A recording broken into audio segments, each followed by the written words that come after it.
खबर सूत्र में आपका स्वागत है। मैं हूं आपके साथ योगिता वाधवानी। आइए चलते हैं खबरों की ओर।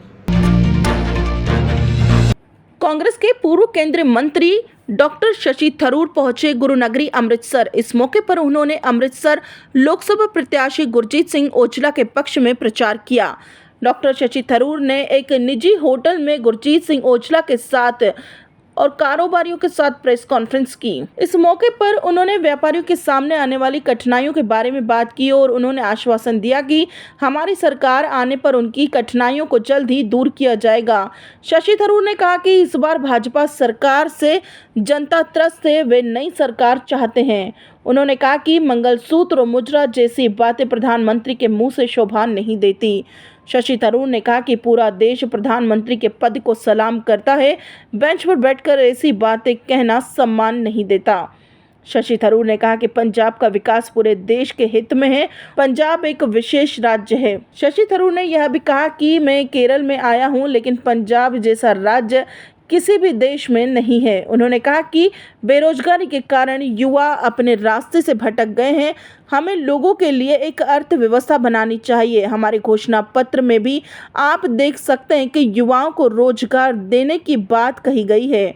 उन्होंने कहा कि सेना में ज़्यादातर पंजाब के युवा ही भर्ती होते हैं जो देश की रक्षा करते हैं। यह दुनिया की सबसे अच्छी सेना मानी जाती है और यह हमारे देश की सेना मानी जाती है। उन्होंने कहा कि अग्निवीर योजना लाकर हमारे देश की युवा पीढ़ी को बर्बाद किया जा रहा है। शशि थरूर ने कहा कि हम पूरे पंजाब और खासकर अमृतसर की मुश्किलें सुन रहे हैं और उन पर चर्चा की जाएगी। हमारा देश बहुत बड़ा है और देश के अंदर हर राज्य का अपना राजनीतिक इतिहास है, इस राजनीति का अपना चरित्र है और मैं आपको बता सकता हूं कि आपने पंजाब में एक उदाहरण स्थापित किया है। दिल्ली के बारे में मैं केरल और तमिलनाडु के बारे में भी यही कह सकता हूं कि केरल 55 वर्षों से कम्युनिस्टों के खिलाफ रहा है और हर 5 साल में सरकार बदलती रही है। हमारा पड़ोसी राज्य तमिलनाडु, जो कि सीपीआई, सीपीएस, कांग्रेस और सहयोगी दल मुस्लिम लीग डीएमके मिलकर चुनाव लड़ते हैं। पंजाब और दिल्ली में ऐसा क्यों नहीं हो सकता? उन्होंने कहा कि बाघा बॉर्डर पर 4200 करोड़ का व्यापार हुआ। अमृतसर से पाकिस्तान कह रहा है कि वहां बांग्लादेश से 10 गुना 45 करोड़ का व्यापार हो रहा है। उन्होंने कहा कि मोदी जी के लिए 400 पार नामुमकिन है, लेकिन हम पूरे देश में घूम रहे हैं। इस बार भारत गठबंधन सरकार बनाएगा। मुझे मेरा आत्मविश्वास तो बढ़ते बढ़ते जा रहा है, क्योंकि जहां भी मैं गया और मेरे केरल के वोटिंग सेकंड फेज में थे, उसके बाद तो मैं पूरा देश चला हूं और जो मैं देख रहा हूं, जनता भाजपा से थक गए। वो लोग बिल्कुल इस सरकार को वापस ले आने का इरादा नहीं है। उनके जो हार्डकोर सपोर्टर्स है वहाँ भी ज़्यादा आवेश नहीं देख रहे हैं, ज़्यादा ऊर्जा नहीं देख रहे हैं उनके लिए। और हमारे लोगों के लिए और हमारे जो सहयोगी हैं, जो दूसरे पार्टी हैं, जैसे तेजस्वी बिहार में या शरद पवार साहब महाराष्ट्र में, इस किस्म के हमारे सहयोगी सारे बहुत कॉन्फिडेंस से कह रहे हैं कि उनको अच्छी सीट मिलने वाले हैं। तो हमें लग रहा है कि इंडिया अलायंस जून 4 को नई सरकार बनाएगी।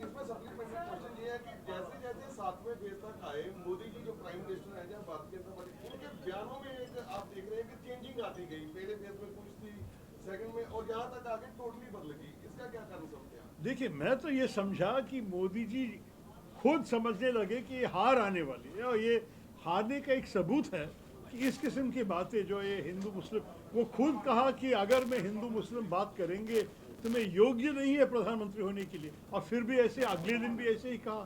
तो मेरे ख्याल में उसका मन जरा सा बिगड़ गया, क्योंकि हार उनका विफलता भी साबित हुआ है, उनकी भी बना। मोदी साहब कहते हैं कि वोट बैंक के लिए कांग्रेस अगर मुजरा करें तो करें, मुझे कोई फर्क नहीं पड़ता। और इसके साथ ही वो कह रहे हैं कि मैं बायोलॉजिकल, मुझे लग रहा है कि मैं बायोलॉजिकल नहीं हूँ। तो क्या समझते हैं कि आप ये समझते हैं जैसे बीजेपी वाले समझने लगे हैं कि वो भगवान का अवतार है? देखिए, पहली बात यह है कि क्या ना भगवान से ना एक प्रधानमंत्री से हम इस किस्म की भाषा सुनना अच्छा लगता है। क्या आप मुल्ला, मटन, मंगलसूत्र, मुजरा, ये सब एक प्रधानमंत्री के लफ्ज़ है क्या?